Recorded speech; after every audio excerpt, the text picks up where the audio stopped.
பிஸ்மில்லாஹிர் ரஹ்மானிர் ரஹீம். ஒரு சிறந்த கணவன் சொல்லி நீங்க எப்படி முடிவு பண்ணுவீங்க? ஒரு சிறந்த கணவன் என்ன செய்வார் அப்படின்னா, என்னோட மனைவி எப்படியாச்சும் நான் சொர்க்கத்துக்கு கூட்டு போயிடணும் அப்படின்னு நினைக்கிறவன் தான் சிறந்த கணவன் இல்லையா? அதே மாதிரி சிறந்த மனைவி யாரு? என் கணவனோட நான் எப்படியா சொர்க்கத்துக்கு போயிடணும். நம்ம இப்போ ஒரு விளையாட்டுத்தனமான ஒரு விஷயம் நம்ம பேசிட்டு இருக்கோம். என்னன்னு பாத்தீங்கன்னா, இந்த உலகத்தை துனியாவில நீ எனக்கு கஷ்டம் கொடுக்குற, அங்கேயே என்ன தொல்லை கொடுக்க போறியா? இது ரொம்ப ரொம்ப விளையாட்டுத்தனமான ஒரு பேச்சு. நீங்க ஊர்னி பெண்களை 1000 பெண்களை ஊர்னி பெண்களை பார்த்தாலும் மனைவி உங்களுக்கு சொர்க்கத்துல ஒன்னா கிடைச்சிட்டாங்க.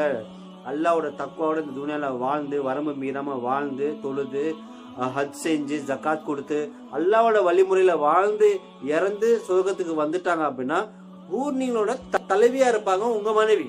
அவ்வளவு அழகா இருப்பாங்க. இப்ப உங்களுக்கு தெரியல, ஆனா அப்ப உங்களுக்கு புரிய வரும்.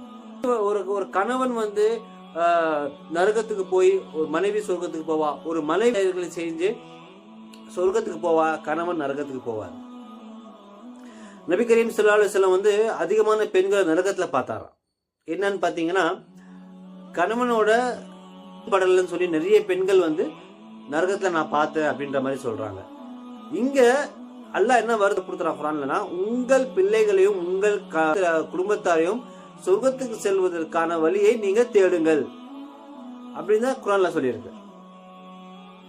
கணவன் மனைவி ஒரு சின்ன விஷயம் பாருங்க, ஒரு கணவன் மனைவி சேர்ந்து அல்லாஹ்வோட தீதார பார்க்கலாம். எப்படி பார்ப்பாங்க தெரியுமா? அல்லாஹ்வோட தீதார அவங்க ஒரு பலகையில, சொர்க்கத்தை ஒரு பலகையில உட்காந்து நம்ம இரவுல எப்படி நிலாவை பார்க்கிறோமோ, இரவுல நம்ம எப்படி நிலாவை பார்க்கிறோம் அந்த மாதிரி கணவன் மனைவின்னு அல்லாஹ்வோட தீதார பார்ப்பாங்க. சுப்ஹானல்லாஹ். இந்த அழுவ விட்டுறாதீங்க.